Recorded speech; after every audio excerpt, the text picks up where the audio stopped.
what sort of answers the Quran might have for an atheist. So to begin this, I need to talk for about 5 or 10 minutes about, what I believe contributed to my becoming an atheist, because I grew up in a Christian family. And then I'll talk for about 45 minutes or so about what I experienced in the Quran and how that sort of changed my perception. So it's very simple. But my wife always says I should summarize what I'm going to do before I talk, because it's easy to get lost in my speeches. And my wife doesn't have a lot of confidence in my speaking ability. Okay, so let me start out by mentioning that my mother certainly played no role in my becoming an atheist. My mother was a wonderful woman, a beautiful lady. She had tremendous dignity and class. The neighbors loved her. She was a registered nurse, and she put in many extra hours at the hospital. She worked in the ward that dealt with dying patients.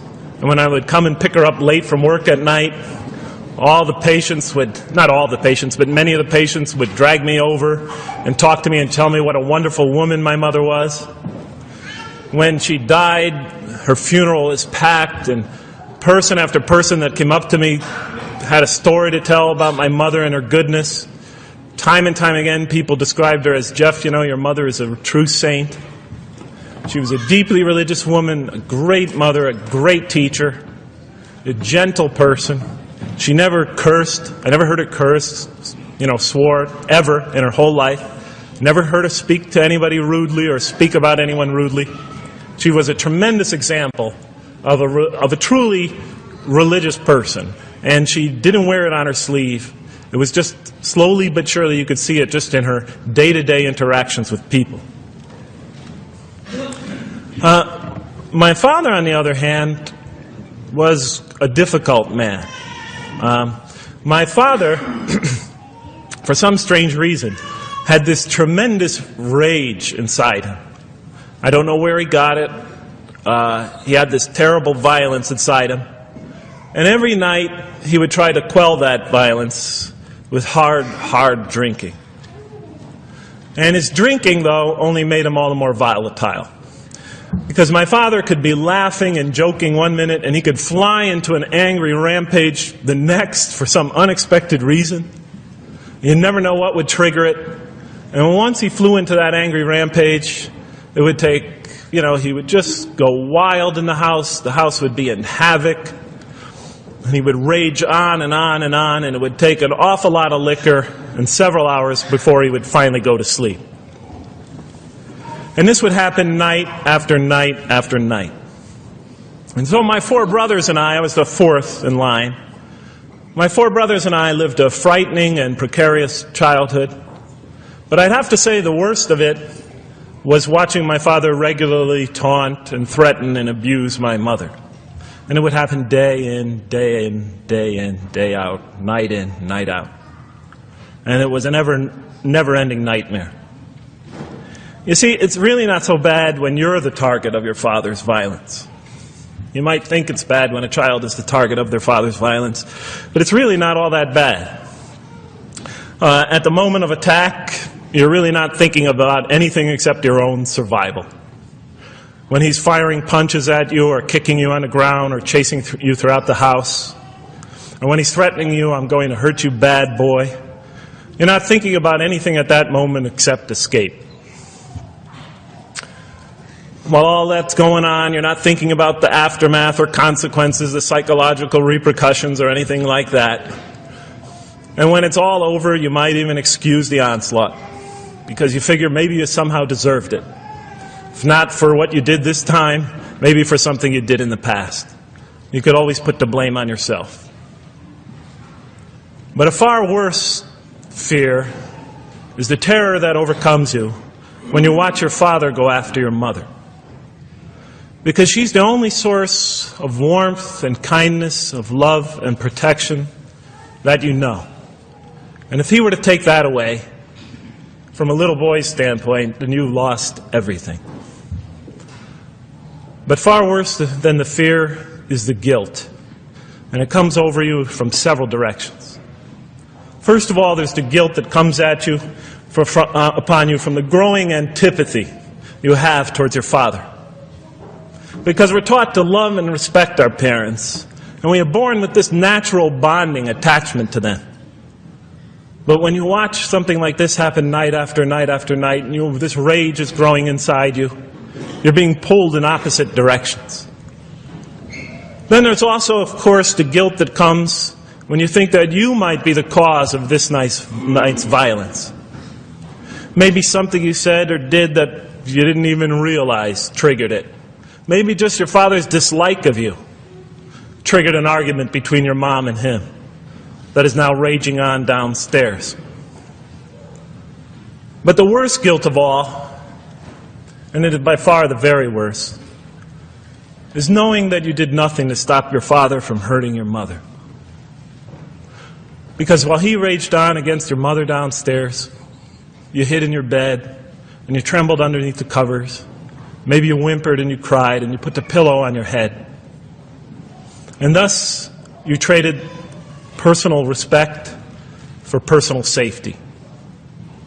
And with each such incident, you come to realize with ever greater and greater clarity, you come to realize your own weakness, your own impotence, your own incompetence, your own worthlessness, your own cowardice. And the hate grows and festers inside you, not only for the man that you call father, but for yourself as well. It is a terrible, terrible thing to make a young boy choose between his mother and himself. It is extremely unfair. I noticed that tomorrow there's going to be tomorrow morning a lecture about spousal abuse given by Dr. Shaheen Rizwan. I hope you'll all attend it. I think it's a very important subject. When I was little, I used to daydream about life without my father. I just wanted the violence to go away. I wanted not to be afraid anymore. I felt like I was trapped in a bad dream and there was no way out. And so I prayed to God again and again and again to remove my father from our lives. But he was always there, and very soon I began to wonder if God really was. I could not fathom why God would subject my mom to such lifelong punishment. Could not imagine what great sin she must have committed, or that we, her children, must have committed to deserve my father. I didn't have the maturity to sort out such questions, but I had enough fear and anger to provoke them. I was too young to see the wisdom in allowing my mom, to suffer the violence and abuse of my father. I was too young to understand why God would let innocent children tremble night after night after night in their beds, fearing that they might not see their mother the next morning. I was too young to see how the mercy of God could even extend to my father with all his terrible failings. All I could see in my world was chaos and violence and fear, and so it became easy for me to question the existence of God. And I began to do that at a very early age. I think I'll even say that the turmoil of the 60s and 70s, that's the age when I was a teenager, in the late 60s, early 70s, only reinforced my skepticism. When John and Robert F. Kennedy were assassinated, or Martin Luther King was gunned down, when Vice President Agnew was kicked out of office and Richard Nixon soon after him, when the race riots erupted in city streets like mine, and gang fights erupted in our cities, many of those which I was involved in, when I saw the bizarre and senseless carnage of Vietnam, they all confirmed the lesson that was already ingrained in me and that my father had taught me so well, that the world is dominated by random, consuming, undiscriminating violence. And very soon I began to ask why. Why would God make it that way? Why wouldn't he just pop us into heaven from the first and spare us all this suffering? Why does he let little children in Vietnam get napalmed and run down the street naked on fire when they had done nothing to deserve it? Why does he let the race riots go on? Why does he let the leaders be assassinated? Why does he just let the violence go on and on and on for people who had nothing to do with it? It wasn't of their own making. Why didn't he just make us angels and pop us into heaven if he could make us angels, which I was always taught he could? Why did he make us so susceptible to sin? Why didn't he make us impervious to it, like he made the angels? Is this the best world he could create, I thought? Is this the most perfect world he could create for our existence, for our beginning?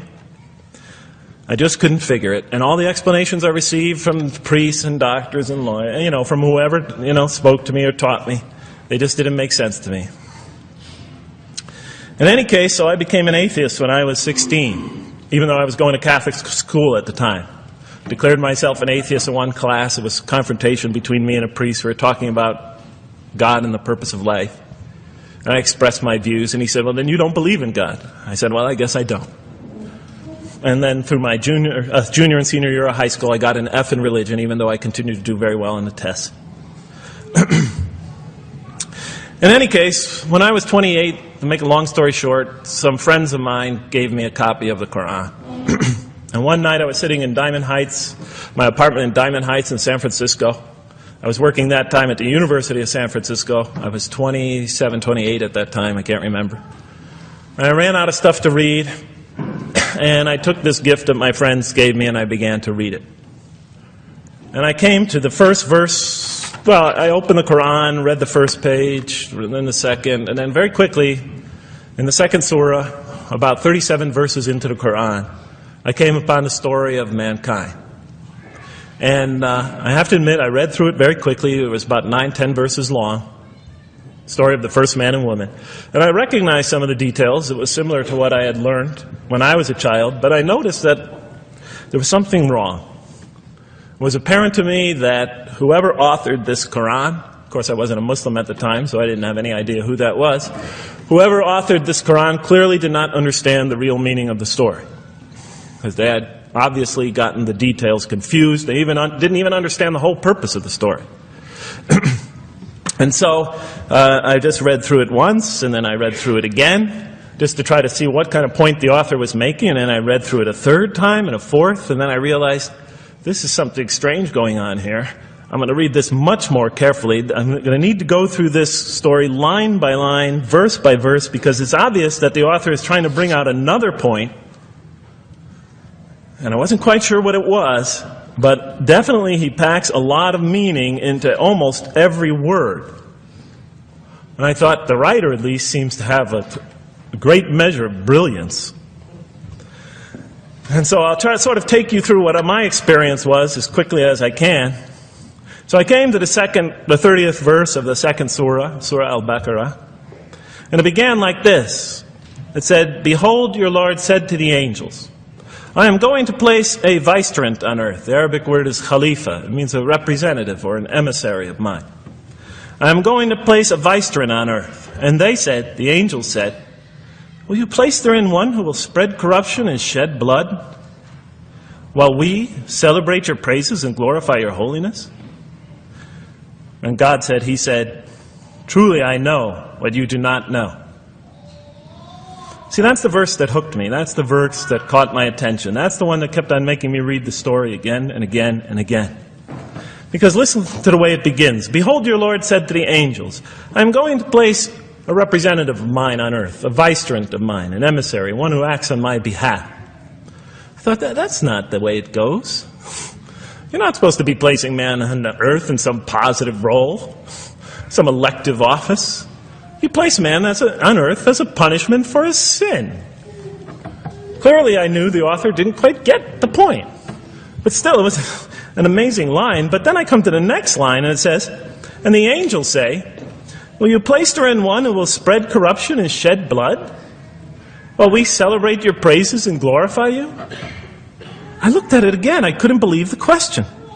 They said, "Will you place therein one who will spread corruption and shed blood, while we, the angels, celebrate your praises and glorify you?" I looked at that and I said, exactly. That would be my question. Why would you create this being, supposedly for some positive role, when he's capable of doing tremendous wrongdoing? When he could spread corruption and shed much blood? Why would you create this violent and pernicious creature when you could create angels?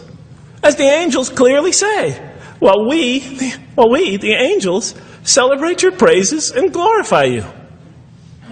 They're asking one of the most fundamental questions in the entire history of religion.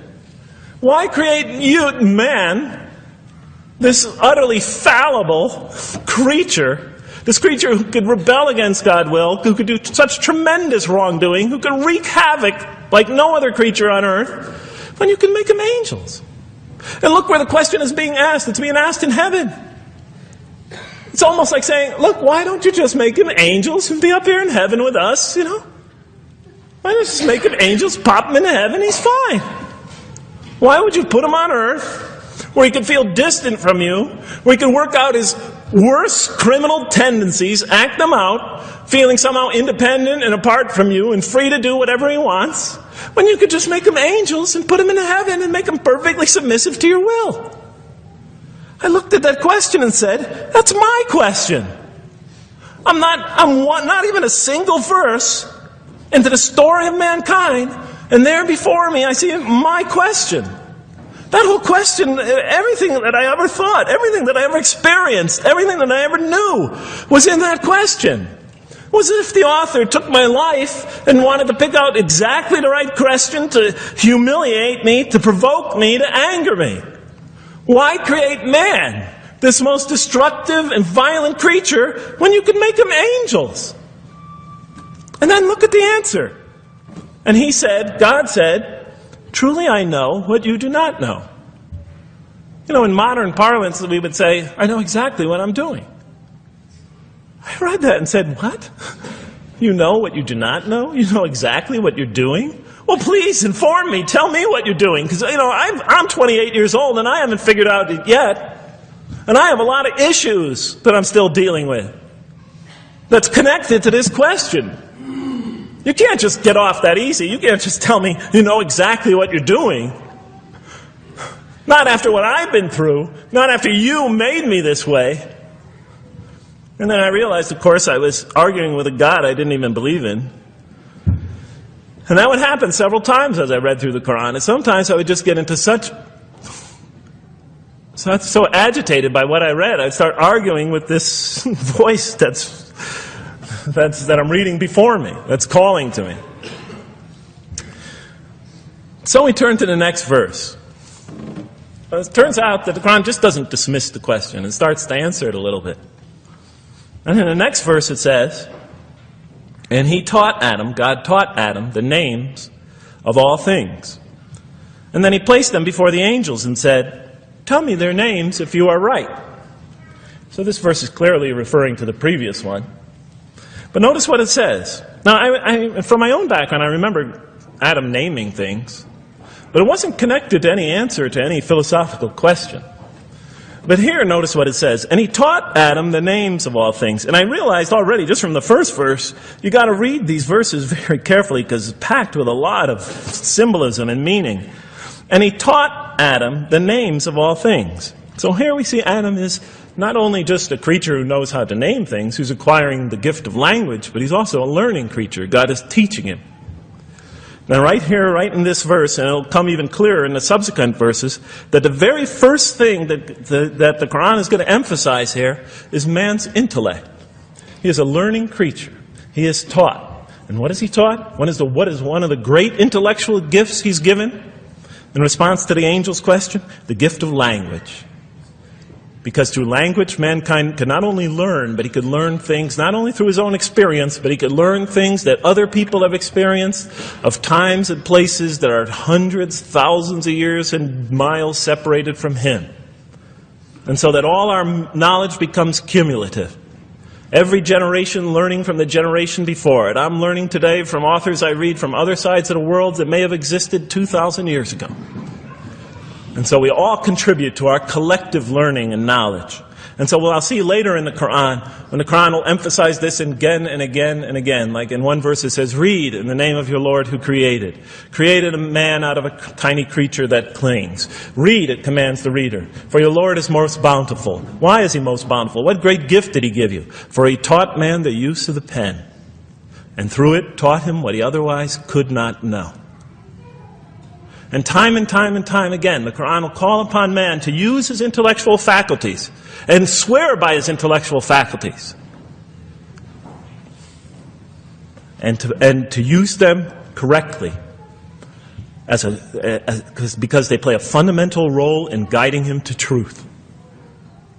I never came upon a scripture that puts so much emphasis on the correct use of our intellectual faculties, on the harnessing of reason in helping us attain to faith. And he taught Adam the names of all things. And then he placed them before the angels and said, "Tell me their names if you are right." Okay, you have this objection you have this natural question about this creation of mankind. Here, this mankind is this human being, this human creature is a learning creature.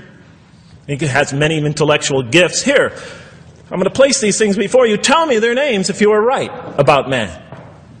And what did the angels say? In the next verse they say, "Glory to you. We have no knowledge except what you have taught us. In truth, it is you who are knowing, the wise." They say this task, this intellectual test that's put before them is beyond their grasp. Notice what they emphasize. We have no knowledge. This would take knowledge. This would take an intellect that they don't possess. In truth, it is you who are knowing, the wise. You got it. It's easy for you. You're the knowing, the wise. You have knowledge. You have wisdom. But this would take knowledge and wisdom that is beyond us. And so in the next verse we read, and he said, "O Adam, tell them their names." And when he had told them their names, notice how it's nothing for him. For mankind, he has this phenomenal ability. And when he had told them their names, as if it was just a triviality for man, he names them. "O Adam, tell them their names." And when he had told them their names, God said, "Did I not tell you that I know what is unseen in the heavens and the earth? And I know what you reveal and conceal?" And he's clearly going back to the angel's question. Yes, you have these natural concerns about the creation of mankind. Yes, he could do these evil things. But look at this tremendous intellect he has. This is something you have overlooked, that you haven't considered. And that's clearly the point of these verses. Even though I felt that the author didn't quite, it was as if I realized that he didn't misunderstand the story. He was taking one of the great stories in the history of humankind, one of the fundamental greatest stories in the history of mankind, and molding it and using it as a vehicle for an entirely original message. And God said, "Did I not tell you that I know what is unseen in the heavens and the earth? And I know what you reveal and what you conceal?" In other words, didn't I tell you I know exactly what I'm doing? And then in the next, and didn't I not tell you that I know what you reveal and conceal? We looked at that. What did they reveal and what did they conceal? What did their question reveal and conceal? I thought about it for a minute. Oh, it's obvious. What did their question reveal? You just go back and look at the question. It revealed the sinful and sinister propensities of man. I mean, it's obvious, right? Why are you all looking at me like that? You're starting to scare me. You're all looking very serious. Am I losing you? Wow. Okay. So, they revealed the sinister and evil propensities of man. But what did their question conceal? And all you have to do is think about it for a minute. Human beings, yes, they could do evil. Yes, they could do wrong. Yes, they could create misery. But they could also do exactly the opposite. They could choose to do evil. They could choose to do tremendous good. They could choose to do tremendous violence. They could choose to show tremendous compassion. They could choose to live by falsehood. They could choose to live by the greatest truths. They could be terribly ugly. They could be terribly beautiful.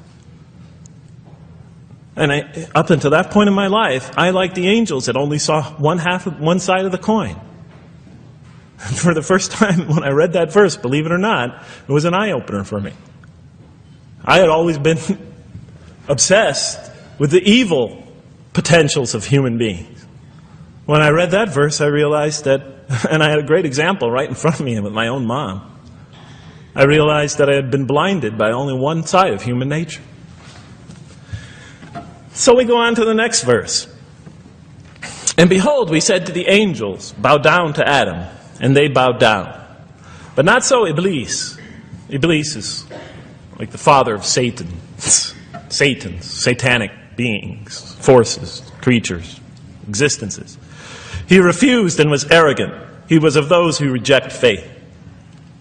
An interesting statement. And behold, we said to the angels, bow down to Adam. And they bowed down.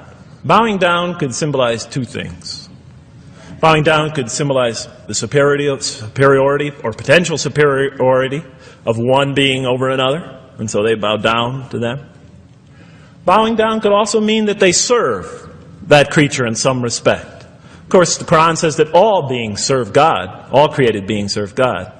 But this verse seems to be indicating, and the rest of the Quran will make it clear, that these angelic beings, these angelic entities, will serve the development of mankind. We'll even see later that the satanic beings serve the development of mankind. Both forces, angelic and satanic, will serve the development of mankind. Because one will present man with a choice to do the most altruistic things. The other will simultaneously try to influence man in the opposite direction. And so human beings will be moral creatures and will have to make moral decisions. And it's in those moral decisions that they will grow spiritually and morally as human beings. And they'll take that into the next life. And the angelic and the satanic forces will be catalysts for those moral choices that they make. They will heighten the human being's awareness of the rightfulness and the wrongfulness of the choice he's about to make. And the self, the soul, the nafs, as they say in Arabic, will have to make the ultimate choice between good and evil. And that choice, that test will come again and again and again as human beings either grow or decline. And those tests will come again and again and again to try to help him towards his spiritual evolution, to bring him back. But that choice is ultimately ours. But I'm getting ahead of myself. And so we said to the angels, bow down to Adam, and they bowed down. But not so Iblis. Iblis is Satan, this rebellious force, this evil prompter, the one who whispers into the human heart. He comes into being. And with the introduction of Satan, we have the introduction of evil, that evil influences on human beings. And notice why Iblis does not bow down. He refuses because he was arrogant. You know, we often hear what's the root of all evil? In the West, it's always money, greed, etc. Here the Quran says that, seems to be saying that the root of all evil is not always material wants. It's not always money, it's not always greed. At the heart of evil is arrogance. Putting yourself above all others.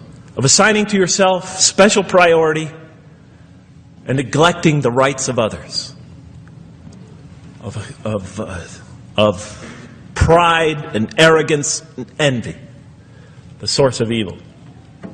He was of those who reject faith.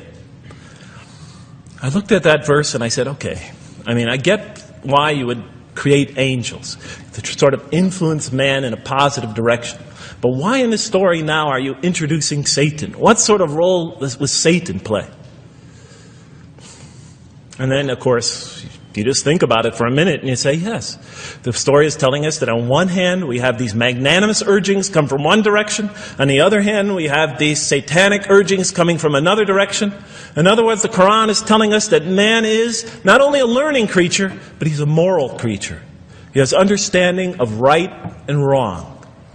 And God infuses those, allows those influences to come to him. Man is not only an intelligent being, but a moral being. And so, the Quran is not all that difficult to understand. You just sort of read it, I found, and you just sort of follow your nose through it and see what it's saying. I'm sure as most of you in this audience know. Okay, so we see that man is not only a learning creature, but he is a moral being as well. There's another verse in the Quran that says, by the soul and that which whispers into it, or which breathes into it. Its morality It's immorality and it's God consciousness. Both of these we are under the influence of. And God allows us to be under the influences of. He creates us to be exposed to both influences. And then the verse says, truly he is successful, who causes it to grow. Causes his soul, his self, his real self to grow. And truly he is lost, who stunts it, who disallows, who destroys his personal growth.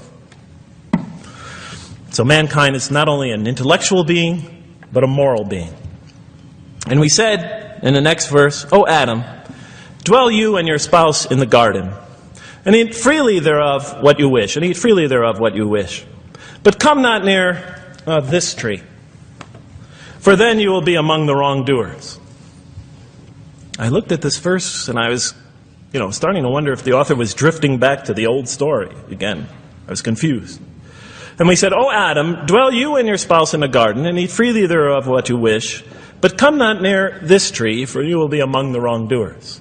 I thought it was drifting back to the old story. Man sins, man's punished for his sins with earthly life. Maybe the author is drifting, he had a good idea, and now he's drifting back to the sort of traditional story. Maybe he couldn't make his mind up what story he wanted. Except for a couple things about this verse, and this happened with almost every verse as I read through it, is that the whole tenor of the passage is sort of not what you would expect. I noticed that the Quran in this story has a tremendous penchant for understating things. Because it says, and said to Adam, dwell you and your spouse in the garden, and eat freely thereof what you wish, to Adam and his spouse. But come not near this tree, for you will be among the wrongdoers. I mean, there's no sense of God being threatened by the possibility of man eating from the tree. In this story, we don't see in this verse, we don't see that God is nervous at the prospect, that he's threatened by the prospect, that he's anxious about it. The tree that he picks, it seems like he's just picking out any tree. Nothing special about the tree. Go not near this tree, for you will be among the wrongdoers. Satan will later come to him and tell him it's a tree of eternal life, of a kingdom that never decays. Turns out to be a complete falsehood in his part. Nothing special about the tree. It's just a tree. God's not nervous at the prospect at all. In the tradition that I came from, God is threatened by the prospect. He has to put an angel with a fiery sword by to protect the tree, so that mankind never goes next to it again. I'm not putting it down, I'm just pointing out the difference of the story. They're both beautifully told.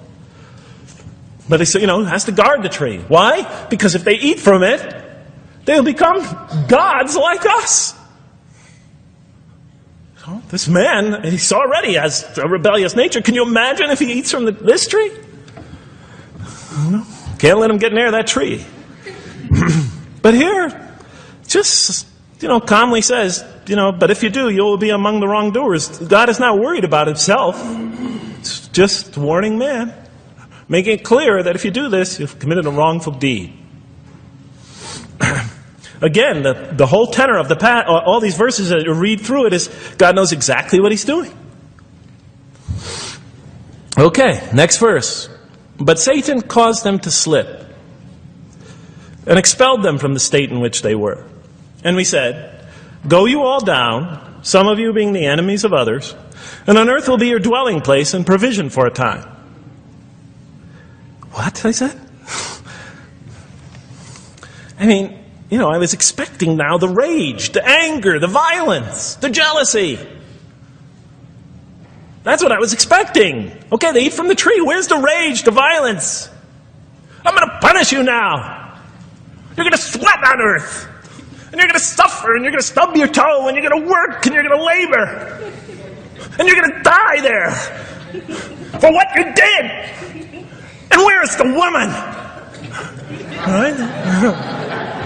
And the woman, right? She's the one who's going to suffer the most, right? She'll have to suffer labor pains and monthly cycles, right? And bleeding and crying out when her children come into the world. And she'll scream out. And worst of all, the greatest humiliation, the man will rule over her.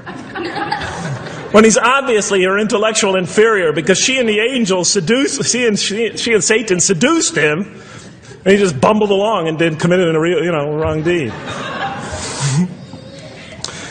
Well, I don't mean to make light of it. But the story is obviously different, though. You know, no threat here. As a matter of fact, look at the way it says, "O Adam, dwell you and your spouse in the garden, and eat freely thereof what you wish. But come not near this tree, for you will be among the wrongdoers." Then they make the mistake. But Satan caused them to slip and expelled them from the state in which they were. And we said, "Go all you down, some of you being enemies of others, will be adversaries of others. Some of you will be adversaries of each other, and on earth will be your dwelling place and provision for a time." This is not a deity losing it. If you look at it, I mean, on earth will be your dwelling place and provision for a time.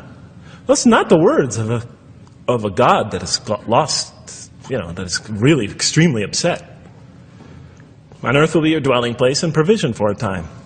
When I walked into the hotel today, and they said, and it's this nice one up here, I don't know the name, I can't remember the name of it, but it has a continental breakfast. And they said, your room will be room 111, and there's a continental breakfast in the morning. I didn't say, I didn't think they were mad at me. Because they said, you're going to sleep here, and this is going to be your provision in the morning. Oh, thank you. But when you read these verses for the first time, I mean, this is just so much that catches your attention. But Satan caused them to slip. I remember, I couldn't get that verse out of those words out of my head. Satan caused them to slip. To slip? The greatest sin in the history of the human race, and it's called a slip? In my culture, slip means, you just momentarily, for a fraction of a second, you lose your focus. It's not a big deal. My Uncle Bob used to always say to me, "Jeff, I'm sorry I'm 5 minutes late, I slipped up." The understanding is it's no big deal. It's just a slip. That's what we say when we make a minor mistake. I slipped up. Don't worry about it. Never happen again. A slip, I said? Momentary loss of focus? The greatest sin in the history of humanity? Why we're all here? Why we're all suffering? Why we experience death? A slip? I didn't believe it. I went to my Arabian friends at that time. I didn't know any Arabic. They came to this verse. We went through it line by line. I said, now don't change any words. Just read them one at a time. But Satan made them, and I said, okay, this one right here. What does it mean? Tell me what that means. They looked at it. It says, slip. Slip. And expelled them from the state in which they were. A slip, I thought? But then maybe I was trying to force the traditional understanding, the traditional interpretation. Maybe it was just a slip. I mean, after all, they didn't commit murder. They didn't commit robbery, rape, pillaging, assault. They ate a couple of pieces of fruit. It's not the greatest sin in the history of humanity by any means. And then the next verse says, and then they were expelled from the state in which they were. Well, what state were they? Let's see now. Let's go back from where we started. First, mankind is being taught. We see he's an intellectual being. Then we show he's a moral being. Moral being means he's a being that's going to have to make choices. And then God gives him this choice. It's not a huge deal. It's not the gravest sin in the history of humanity by any means. It's minor by any standards. They make it, though. We see that God originally intended to put man on earth as his vicegerent. We see a period of preparation where he's being prepared intellectually, where he's growing intellectually, where he's growing as a moral creature. When does God finally put him on earth? What signals that he's ready to begin? He makes his first independent choice. It's not the worst deed in the history of humanity.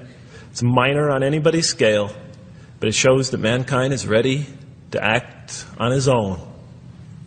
To be his own, to make his own choices, that God has empowered him to make choices, and he's ready to make them and carry them out, and see them most often to their expected ends, if God wills. And that seems to be the only real significance of it. But I thought, maybe I'm getting this wrong. Maybe God just blows off into an angry rampage the next verse. So I look at the next one and it says, and then Adam received words from his Lord. And then God turned to him mercifully, for he's oft returning, ever merciful.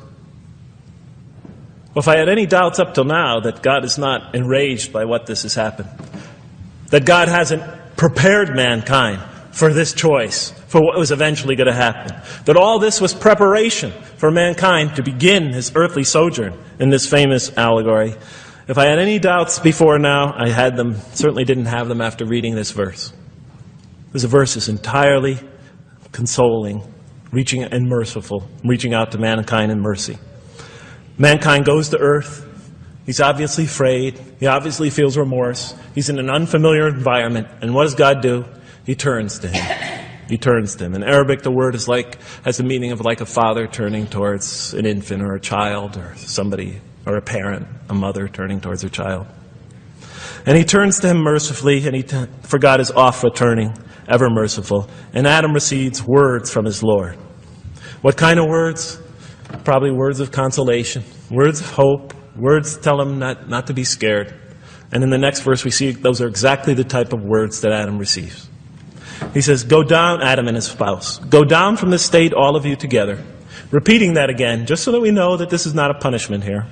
Go down from the state, all of you together, and truly there will come to you guidance from me.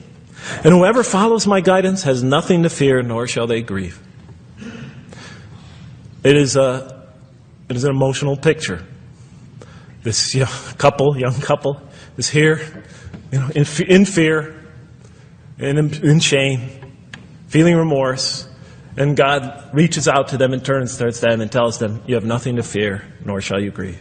I know this is tough for you, but you've been prepared for it up till now, through your entire existence.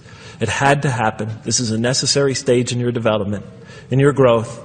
But just hang in there, follow my guidance, be true to me and I'll be true to you, I'll guide you, I'll help you, I'll do whatever you need. Just follow my guidance and you have nothing to fear, nor shall you grieve. Okay. So I was impressed. I thought this author, whom I didn't know, I thought was extremely brilliant. Because the story is entirely coherent, but it's bringing out entirely new meaning. And it's stressing some things in the human equation that I would never have normally thought of. Actually, I thought these sort of things argued against the existence of God. Here, the author was using them to say, look at these. These play a fundamental role in the purpose of life. What? Intellect. Human beings have intellect. Right. In response to the angel's question, they are moral creatures, and they are subjected to evil and angelic promptings. And they have to choose between them again and again and again throughout their existence. And their growth, which the Quran talks about frequently, is going to depend on that. We're here to grow, as we will see. But it emphasizes choice. Human beings are creatures of choice. It also emphasizes suffering.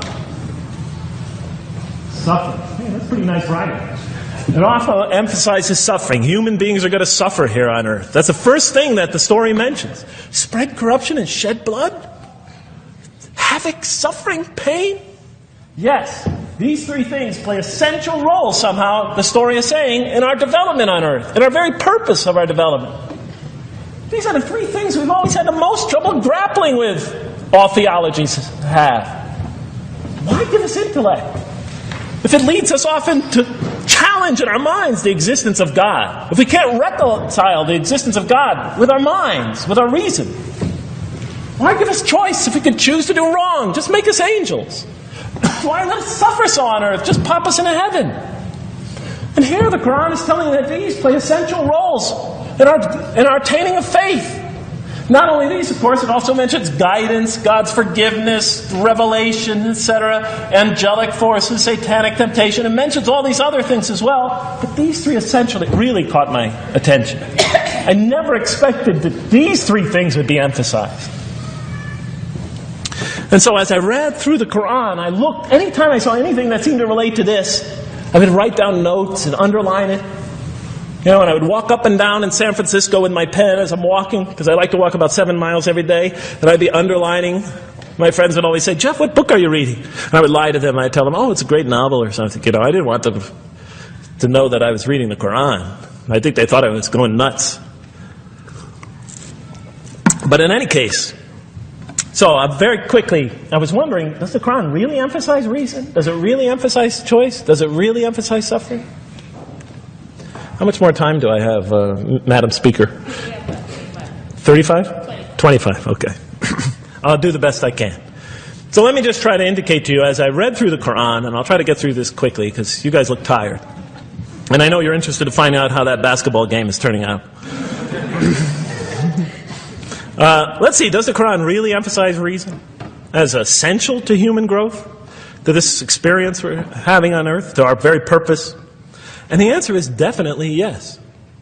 So much so that even Western Orientalists, people who wrote against the Quran, said that this is a major feature of the Quran, a feature that you cannot miss. Henri Lemens, writing in the early part of this century, one of the famous Orientalists, who wrote very much against Muslims, hoping to unseat them from their religious belief. He wrote, "The Quran," and this is his quote, "is not far from considering unbelief as an infirmity of the human mind." Unbelief is, he thought, and he was saying it mockingly, is like, you can't think straight. You're not using your mind right, as my father used to say. Maxime Rodinson wrote at length about the rationalistic approach of the Quran to faith. And this rational tone of the Quran is one of its most salient features, beyond doubt. I'll just give you a few quotations. One of its fundamental themes is that people ignore or reject God's signs and corrupt religion precisely because they do not use their reason. And the Quran will say that again and again and again. The Quran says about the disbelievers, they refuse to reason and are people who do not reason. I have 7 such quotes in the Quran. The Quran will say, will you not reason? It mentions that 14 times to the reader. God reveals signs and lessons and admonitions so that, and this is a quote from the Quran, perhaps you will finally use your reason. There are 8 such statements in the Quran.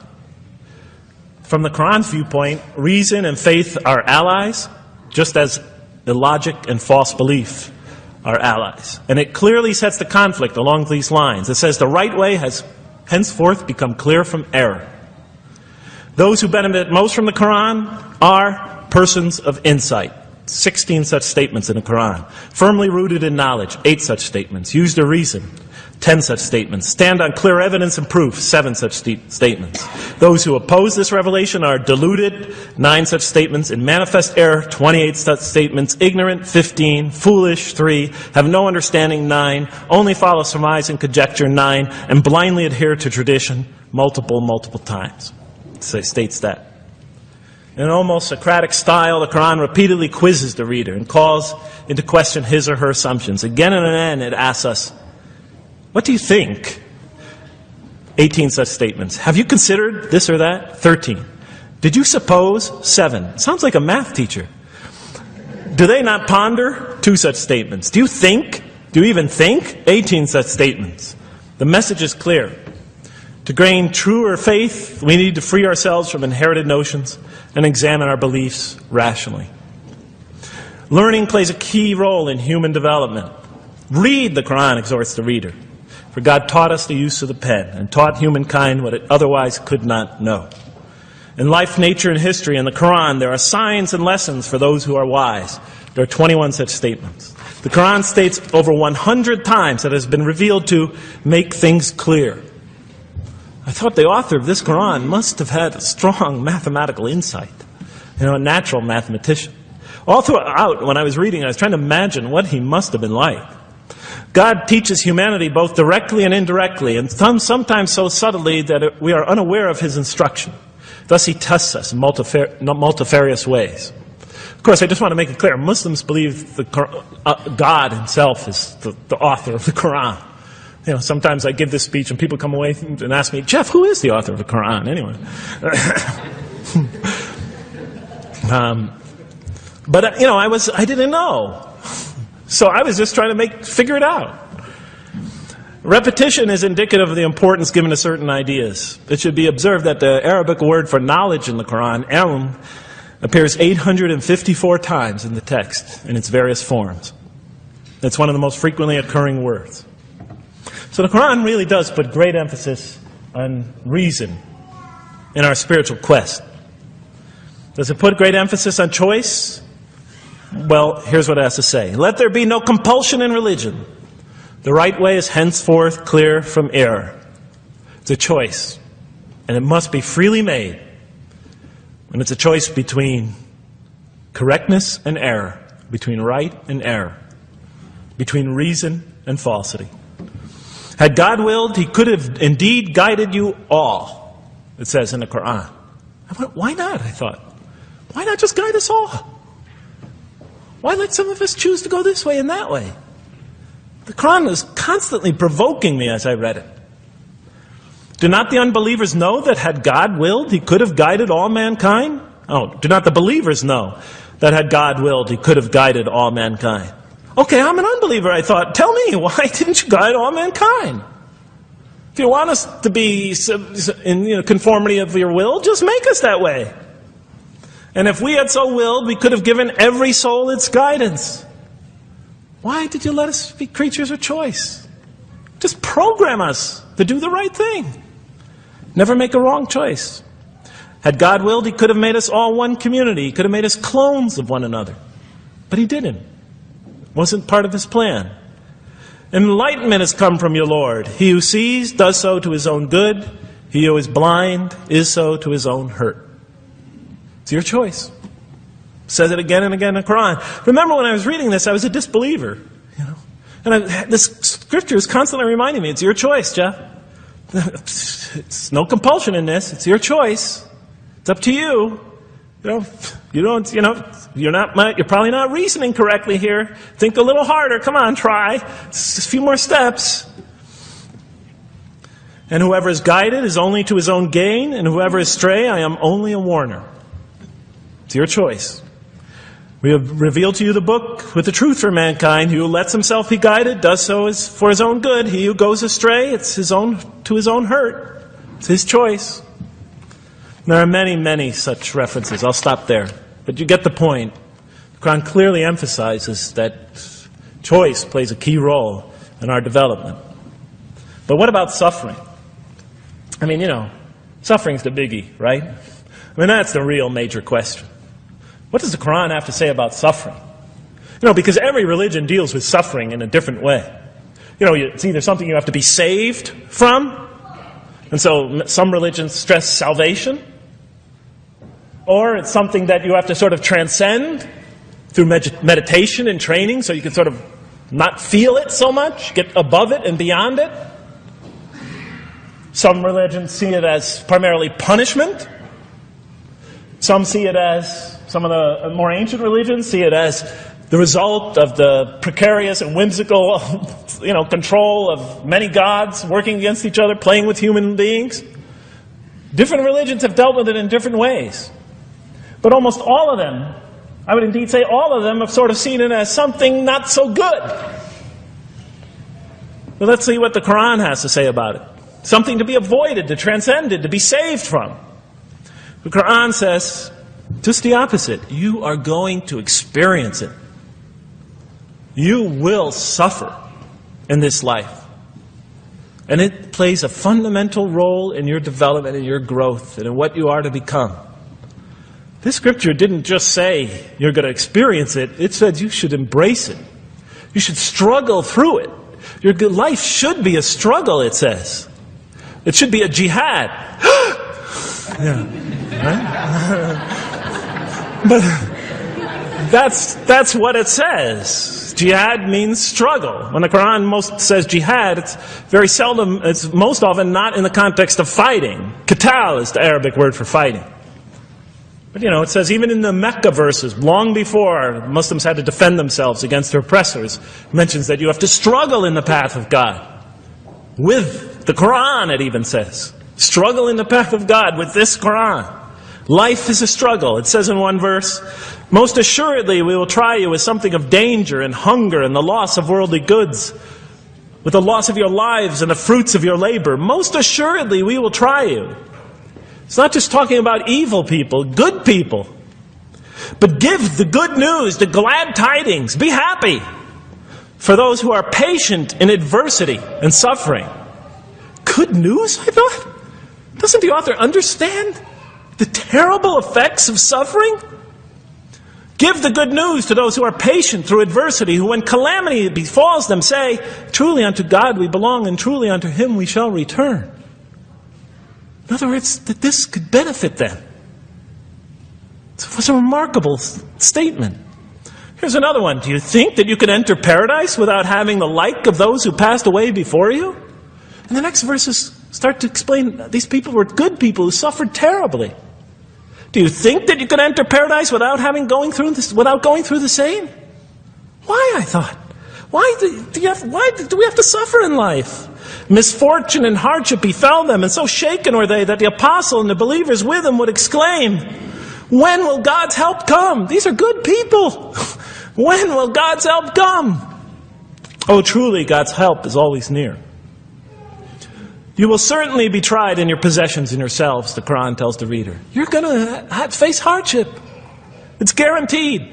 Every soul must taste of death. And we try you with calamity and prosperity, both as a means of trial. And to us you are returned. You are going to have hardship here. There is going to be no heaven on earth.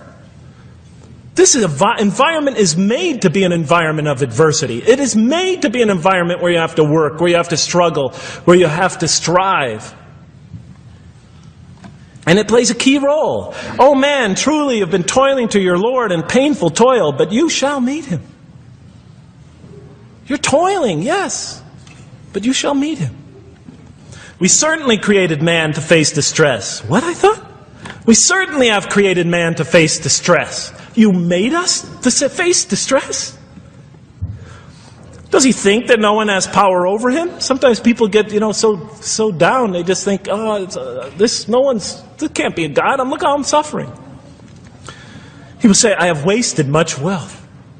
Some people just become totally devoted to worldly aims. Does he think that no one sees him? Have we not given him 2 eyes to see with, a tongue, and 2 lips to communicate with, to learn from by communicating? Can't he see around him? Can't he tell from communication with other people? Haven't we pointed out to him the 2 conspicuous ways? What are the 2 conspicuous ways? But he attempts not the uphill climb. One of them is the uphill climb. And it says this is the way you should be pursuing. And what will make you comprehend the uphill climb? It is to free a slave, or to feed in a day of hunger, an orphan nearly related, or the poor one lying in the dust. Then he or she is of those who believe, and exhorts one another to patience, and exhorts one another to mercy. You have not attained to faith until you struggle the uphill climb. It's telling us you should pursue the uphill climb. What is the uphill climb? Reaching out to your fellow man who suffers. To feed the poor one. To help the poor soul that's lying in the dust. And all over the world there are people in that state. And we watch the news as if it's just entertainment. And the Quran tells us this is something you should involve yourself in. That is the road that you should travel. It describes a successful life as an uphill climb. Well, I can see I'm running out of time, so I'm going to have to tie this up in about 15 minutes, I guess. But definitely the Quran emphasizes these 3 elements in the human drama. But as I read through it, I couldn't see how it all fit together. I mean, why didn't God just... Why? Why do we have to experience these? What purpose do they play? Just pop us in the head, beam us up, I thought. Well, one thing, like I mentioned before, the Quran will repeatedly emphasize that we're here to grow and to learn. And I'll give you 4 or 5 quick verses because I know you're tired. It says, Our Lord, and raise up in their midst a messenger from among them, who shall recite unto them your signs, and that shall teach them the book and the wisdom, and who shall cause them to grow. We have to learn wisdom in the book, and Revelation in particular, and who shall cause us to grow. And we have sent among you of yourselves a messenger to recite our signs to you and to cause you to grow. Truly God was gracious to the believers, this is in the 3rd surah, when He raised up from among them a messenger from themselves to recite His signs to them and to cause them to grow. It is he who has sent among you, who has sent among the unlettered people a messenger from among them to recite his signs and to cause them to grow. These are all distinct references. Just two more. There are many more. And the soul and that which breathed into it, its immorality and its God consciousness. He is indeed successful who causes it to grow. And he is indeed a failure who stunts it. And in the 92nd surah, Surah Al-Layl, it says, far removed from it will be the righteous who give his wealth that he may grow. So the purpose somehow is to grow. We're in a growing, learning, developing experience. We weren't just created when we came into the world. This is actually a stage of our creation. Just as our development in the womb was a stage in our creation, our essential stage in our physical creation, this is an essential stage in our personality creation, in the creation of our real being.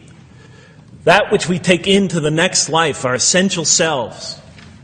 We've gone from the physical creation in the womb, primarily physical, now to the human creation, the personality creation in this stage. I thought maybe I'm, projecting my own neurosis into the scripture. Maybe it doesn't really emphasize that life has a purpose. But time and time again I would find it does. For example, just quickly it says, those who remember God standing and sitting and lying down and reflect upon the creations of the heaven and earth and say, our Lord, you did not create all this in vain. You did not create all this on purpose. Just when I was starting to think, maybe the Quran really doesn't state a purpose of life. It really doesn't mean there's a real purpose of life. Maybe I'm reading into it something that is there. I would come upon verses like that would force me to just read a little further. Make me think, well, maybe it's just around the corner. We have not created the heaven and the earth and whatever is between them in play. If we wished to take a sport, we could have done it by ourselves. If we were to do that at all. God doesn't create to satisfy his whims or fancies or entertain himself. Do you think that we created you purposely and that you will not be returned to us? It says in the 23rd surah, the true sovereign is too exalted above that. In the 44th surah, we did not create the heavens and earth and all that is between them in play. That serves a purpose. Now, what sort of purpose can it possibly serve? So I tried to, apparently the Quran speaks about believers and those who are the rejectors. You have the believers on the one hand, the rejectors on the other. Now apparently God has created us to be believers. So I tried to study what the Quran has to say about the believers, and it's a natural thing to do, to see what it wants us to become, if it has anything to do with these essential elements that it stated. I mean, it's a natural way to approach it. I think you agree. Do you agree? Somebody nod your head. That's what I say to my math students. Just one head nod is enough for a mathematician. Get one head going, okay, I did my job. Okay. So, how does the Quran describe the believers? What are they supposed to attain to? What is their ultimate thing that they're supposed to get? What are they ultimately supposed to achieve? And it's very clear when you read the Quran that what they will achieve in this life and will experience to so much greater degree in the next is they will experience a relationship of love with God. They will turn to God in love and God will turn to them in love. In the Quran, God's mercy, compassion, forgiveness, kindness, beneficence, warmth, generosity, all the things we normally think associated with God are freely given to all mankind. But when the Quran speaks of God's love, we would normally think of that as God's love. But when the Quran speaks about God's love, it's talking about something very special. His love is always presented as a relationship between two. If we do not turn to God in love, then we just receive his mercy, forgiveness, kindness, beneficence, warmth, generosity, all those wonderful nurturing things, his nurturing, and we reject it. And so we never really experience that love, because we never really turn to it and open ourselves up to it. It is always there for us, but unless we enter into that relationship, that love, that give and take, that relationship of love is never develops. We reject it. And that's what the word kafir means. It means to reject, to turn your back, to ignore, to throw a gift that someone gives you behind your back. And so the Quran tells us that the believers will experience this sublime relationship of love. It says, "Yet there are men who take others besides God as equal, loving them as they should love God. But those who believe love God more ardently. Say, if you love God, follow me, and God will love you and forgive you your faults, for God is the forgiving, the merciful. O you believe, if any from among you should turn back from his faith, then God will assuredly bring a people he loves and who loves him." And throughout the Quran, I'll mention time and time again that God loves the believer. God loves this type of person. God loves that type of person, and so forth and so on. So it's quite, and I'm trying to pick the speed up here, so you'll have to excuse me for that. But it is apparent from the Quran that one of the purposes of creation, maybe the essential purpose of the creation, is to produce from this subset of humanity that will freely enter a relationship of love with God. They will not only experience the beauty of other relationships in their lives, but this love that they will experience with God is the sublime experience that they will enjoy. Not only in this life, but infinitely greater in the next, when all the distractions, all the masks are stripped away. Okay, I thought. You created us to love you. For us to turn to you in love and to experience your love, to receive and experience your love. But why do you need these? Just pop us into heaven, love us, and make us love you. Program us to love you. You'll make my dog love me. Do the same sort of thing. I kept on coming back to the same issue. Just do it. Okay. Still couldn't see it, and I was almost through the Quran, and I thought either I'm dumb or this scripture just never really got to it. Okay, so I didn't give up. I thought, okay, what's the next natural thing to do? Okay, so we're here to develop this relationship of love with God. The Quran tells us that, if we are believers and we do good, we'll experience great joy and peace in this life, not only through our relationship with God, but through complementary relationships with all the people around us in this world will be a one for us of peace and serenity, even though we have to struggle and survive and suffer. But I couldn't see, how this all tied in with this suffering business and why he couldn't just put us into heaven. So what's the next natural thing to say? Okay, so we're created to have this relationship of love with God, to enter this relationship, to experience and receive all that he has to offer us. So the natural thing to do is to study the two partners in that relationship. What does the Quran have to say about us, the believer? What does it ask of him and her? What does it require of them? And then what does the Quran tell us about God? And then is there some essential nexus, some essential connection between them, and does it have anything to do with these? Because if the Quran doesn't show that, then the essential link that links all this together, that pieces it all together, is missing. And as I thought to myself, whoever this author is, and by now I knew he had fantastic genius, even though he came from the primitive confines of the most backward, most uncivilized sector of humanity, of people that had no literary history, really, to speak of, no great works of literature, no scriptures that preceded him, even though he came from the desert of culture, even though this came out of that environment, and the mind behind it had to be tremendously and phenomenally genius to come out of that surrounding and produce something like this. If that essential link was missing, I knew that, he was great, but, and extremely great. But, what do you expect? How could anybody answer those questions? Nobody in the history of humanity has been able to answer them. Okay, so I thought, first I'll see what the Quran has to say about the believers. What does it require of them? Then what it has to say about God, and see if there's some essential link. Are you following me? You're giving me the note.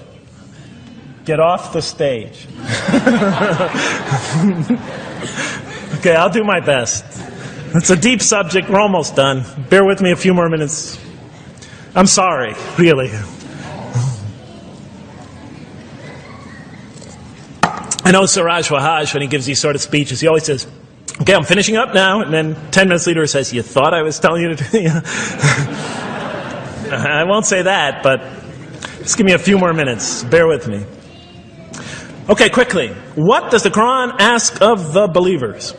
From the Quran's many exhortations and its descriptions of acts and types of individuals loved by God, it's not difficult to compose a partial list of things that the Quran wants us to do, which it calls good deeds. Time and time again. To believe in God, to have faith in God, to have a relationship with God, and to do good. So what does it describe as these good deeds? Well, as I read through the Quran, it says that... Can I take this away? Remember, intellect, choice, suffering. It says we should show compassion. Show compassion. We should be merciful. I have the references here, but just excuse me, I'm not going to list them all. We're running out of time. We should be forgiving. Forgive others. We should be just. We should protect the weak and defend the oppressed. Defend the oppressed. We should seek knowledge and wisdom. Knowledge, wisdom. Bear with me, ladies and gentlemen. We should be generous, truthful, and we should be peaceful. And we should love our fellow man. Love others. I'll just give you one verse because I know we're running out of time, Madam Speaker.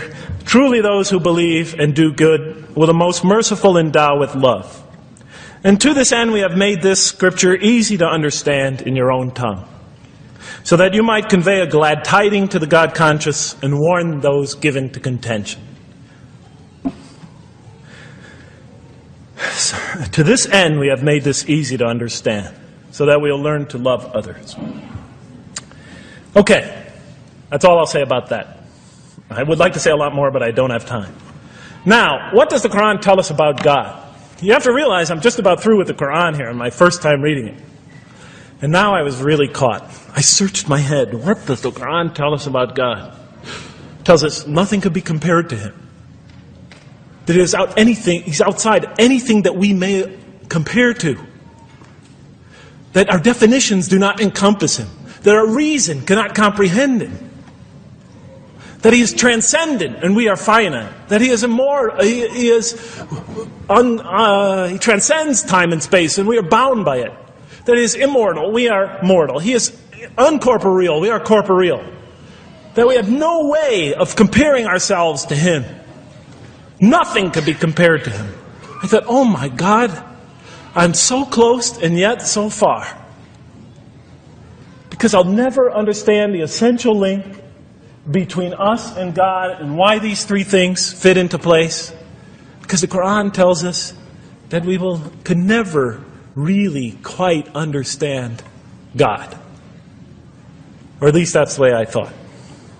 And so I put down the Quran when I had finished it. And much to my dismay, I was honestly disappointed because I thought the author made a brilliant try. But he never quite made it. And so I was sitting in front of, about 3-4 weeks later, I was sitting in Diamond Heights in my apartment watching a football game, I think it was. And you know, sometimes things just slip into your minds when you least expect them. And I'm sitting there watching it, and all of a sudden into my mind came a thought. And I said, wait a minute. The Quran does tell us so much about God. It tells us again and again and again, but somehow I just missed it. Just skimmed over it every single time. Because if you turn to almost any page, if you turn to the beginning of any surah, you could see time and time again essential information about God that I just thought was sort of a literary device, something to make it just sound more beautiful. Because if you turn to the beginning of any surah, you'll see the words Bismillahir Rahmanir Rahim, in the name of God, the most merciful, the most compassionate. If you read almost any passage, long passage, when you come to the end of it, it's punctuated by dual attributive statements like God is the merciful, the compassionate, God is the forgiving, the gentle, God is the kind, the protector, God is the generous, the truthful, God is, and so forth and so on. There are tens of thousands of such references in the statements in the Quran. What the Quran defines as God's most beautiful names, His attributes of perfection, repeated again and again and again on almost every page. And as I sat there, sitting by the television, I started to jot them down in my, on my little piece of notebook there. Same notebook I used to jot these down before. And I began to list from my own mind the attributes of perfection as I remembered them. And they were, God is the compassionate.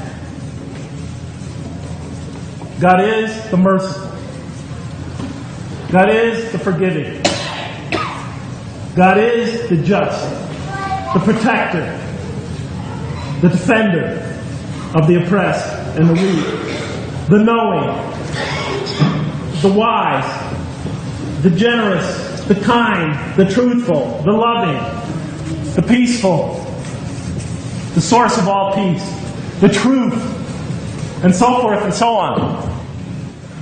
Every item I had listed in my list for the qualities that we human beings are supposed to develop, the Quran was telling me had its infinite source and perfection in Allah, in God. And then all of a sudden all the pieces fell together. Then I suddenly saw it, as I see most of you probably see as well. That now, suddenly it all began to make sense to me.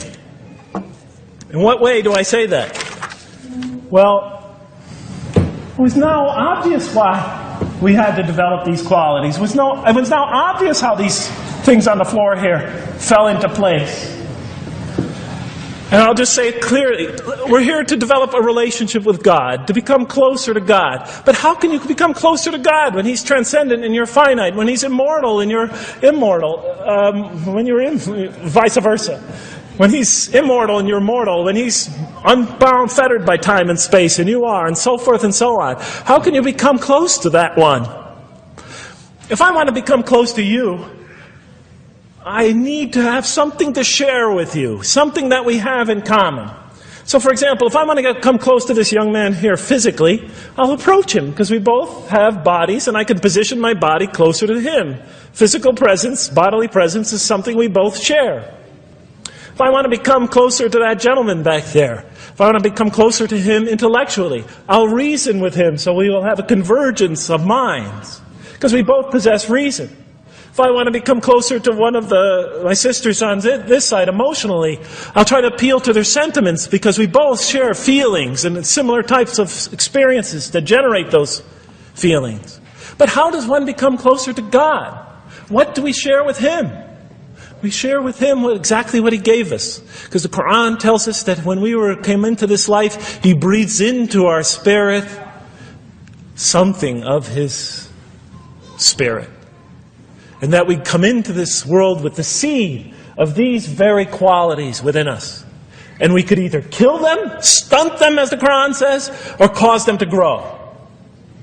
And when we grow in these, we grow in our ability not just to experience tremendous beauty in life through all this, but we grow in our ability to receive and experience the infinite beauty, the infinite peace, the infinite truth, the infinite compassion, the infinite mercy, the infinite, etc., all the way down the list, that only comes from the infinite perfect source of all these. The more we grow in mercy, the more we grow in our ability to receive and experience in this life and in the next, to an infinitely greater degree, the mercy of God. The more we grow in compassion, the more we grow in our ability to receive and experience God's compassion in this life through prayer and through ritual and through contemplation and through other experience of others. And of course, infinitely more in the next life, the compassion of God. The more we grow in our truthfulness, the more we grow in our ability to experience God, the truth, because all truth comes from God. The more we grow in these things, the more we grow in our ability to receive and experience God's attributes of perfection. The more we grow in our ability to receive and experience His being. And that sort of nearness we are growing to Him is tied to our essential nature and to His. It's more than just physical nearness. It's more than just a convergence of ideas. It's more than just a convergence of feelings. It's a convergence of essential beings. It's the closest type of nearness two can feel, two can experience. I'll just give you a quick analogy, because this helped my children. Let's pretend I have a goldfish, a dog, and 3 children. 3 daughters, let's say. And I do have 3 daughters. No matter how much of my love, compassion, forgiveness, caring I pour upon that goldfish, it could only experience it to a tiny degree. It might not even really be aware of it, because it's a very primitive creature. But my dog, on the other hand, when I show it all my kindness, all my love, all my compassion, all of what is essentially me, it can experience it to a much higher degree than my goldfish. And through its interaction with me, through its own trying to give its own self to me, we could experience a quite wonderful relationship. But my children, especially as they grow older and go through their own experience and their own development, could receive and experience all the love and the compassion and the forgiveness and the caring and the generosity and the protection. Everything I have to offer, they could experience my being to a much higher degree than my dog ever can. And we could have a relationship of beauty that I could never have with my dog. As much as I love animals, having had 3 daughters, I know that the relationship that you have with 3 beautiful daughters could never even come close. No other relationship could approximate that. Of course, my relationship with my wife is also extremely beautiful, and she might hear this. And she's a wonderful woman, really. I mean, she's the source of so much beauty. But, okay, Madam Chairman, I am ready. So that seems to bring it all together. So now, I thought, wait a minute. That doesn't explain this. Why the intellect? Why the choice? Why the suffering? I thought, you almost had me, this Quran. You almost duped me. You almost tricked me, seduced me into accepting this philosophy. But wait a minute. What about intellect, choice, suffering? Why do we have to experience these? Why couldn't you just programmed us to be merciful, compassionate, forgiving, etc.? Why do we have to go through all this? And then, of course, the answer came to me as quickly as I thought of it. So we are creatures, and we grow, and we become.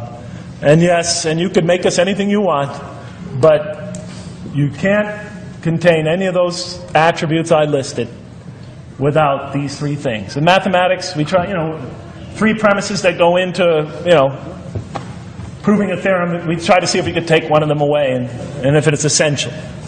And all 3 of these are definitely essential. For example, you could program a computer never to make an incorrect statement, but it doesn't become a truthful computer. Never heard anybody say to me, Jeff, this Macintosh is the most truthful computer I ever saw. If it's programmed, it's not truth. You could program a CAT scan to help the sick, but it doesn't become compassionate. Never heard a doctor say, Jeff, if you want to see a compassionate CAT scan, you come right over here. Right?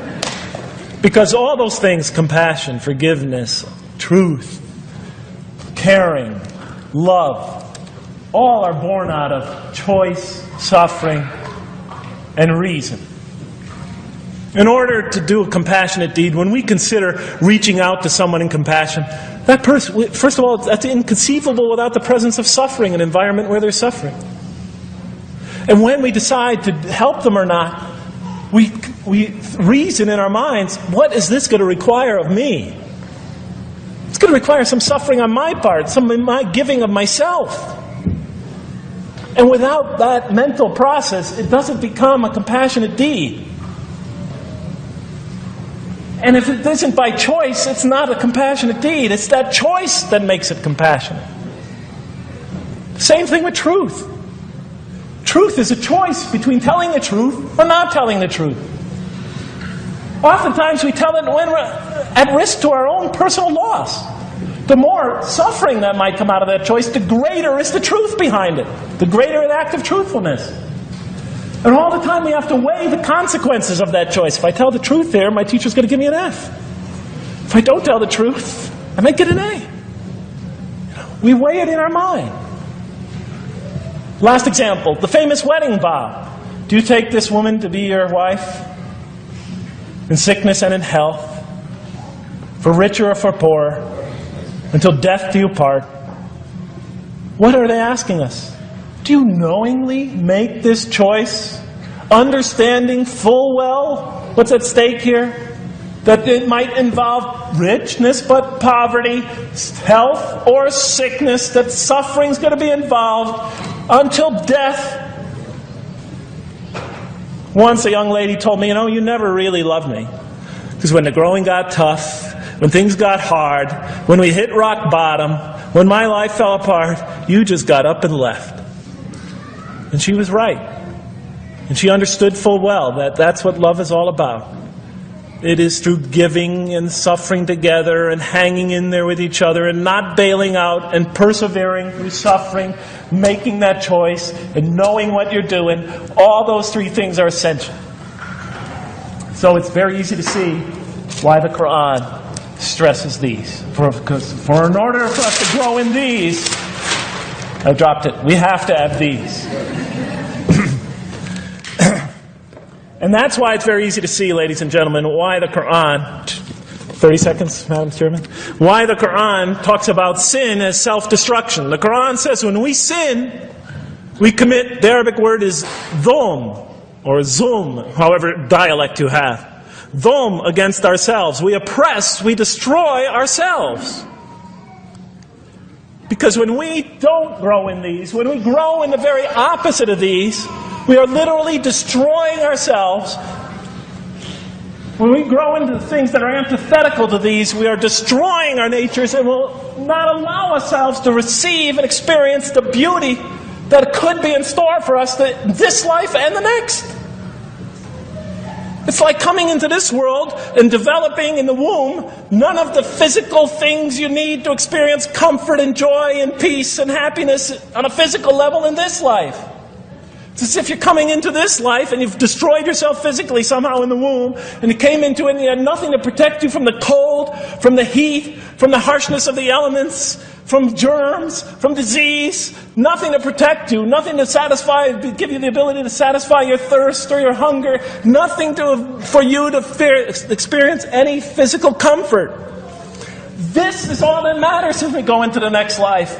If we don't develop these through our relationship with God, our very purpose of our being, then we will experience terrible suffering in this life, worse than if we came into this life in a physical state that didn't avail us of any of the comfort of this life.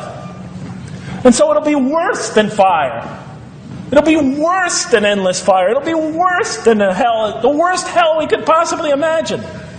So the Quran tells us, that yes, when it talks about heaven and hell, it's used very powerful symbolic language, but what it essentially is telling us is imagine the greatest joy and wonderful and peace and serenity you could ever experience, and that's what's open to you on the one end. But on the other end, imagine the most terrible suffering that you could possibly bring on yourself, and you could also do that to yourself as well. It'll be worse than anything you could have ever imagined. And the Quran tells us that God says on the Day of Judgment, I did not harm you in the least. You destroyed yourselves. And it could say that in total objective truth. And that's why the Quran, well, I think I'll leave it at that because Madam Speaker is about to shoot me. I still have other things to talk about, but I want to find out how that basketball game is going. So thank you so much for listening to me for so long. And may the peace and mercy of Allah be upon you all. I didn't mean to try to scare anybody at the end. That wasn't my goal. I was just trying to make a point. And may the peace and mercy of God be upon you all. Thank you so much. Assalamu alaikum.